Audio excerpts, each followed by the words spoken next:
আসসালামু আলাইকুম। ইদানিং ফেসবুকে দেখা যায় যে একটা টিকিট মিস হইলে মানুষ অনেক অস্থির হয়ে যায়, কী করব এই সেই। আর সব থেকে বড় কথা হলো, সবাই মনে করে যে ফ্লাইট হওয়ার 3 ঘন্টা 4 ঘন্টা আগে এয়ারপোর্টে ঢুকতে হয়। তো আমার বাস্তব থেকে একটা গল্প শেয়ার করি। সেটা হচ্ছে কি, আমার ফ্লাইটটা ছিল একদিন পরে।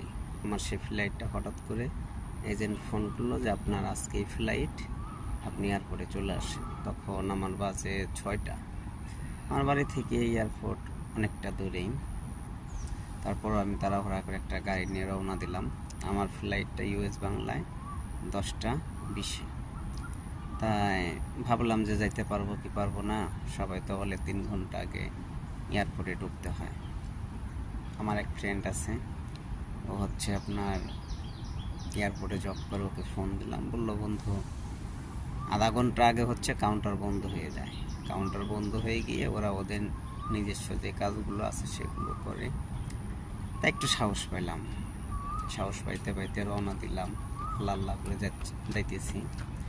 তো আমার ফ্লাইটটা ছিল 10টা 20-এ। আমি 9টা 10-এর দিকে এয়ারপোর্টে পৌঁছাইলাম। সব কিছু বুকিং দিয়ে দিলাম। আলহামদুলিল্লাহ আমি ফ্লাইট করতে পারলাম, কোনো সমস্যা নেই।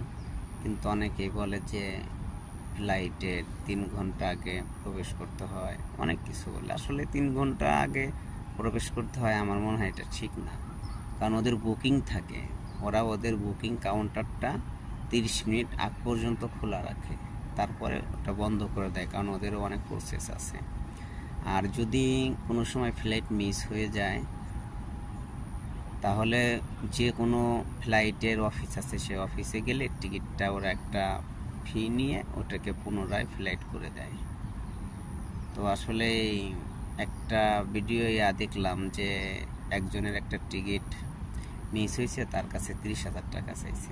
আসলে এটা কতটুকু সত্য কি সত্য না এটা আমার জানা নাই। তবে আমার মনে হয় যে এটা সঠিক না যে ফ্লাইটের 3 ঘন্টা 4 ঘন্টা আগে ঢুকতে হয়। আমার মনে হয় 1 ঘন্টা আগে ঢুকলেও ফ্লাইট হয়, কারণ আমি নিজে পাইছি। এই জন্য আর কি আপনাদের সাথে শেয়ার করলাম, অনেকেরই উপকারে আসতে পারে।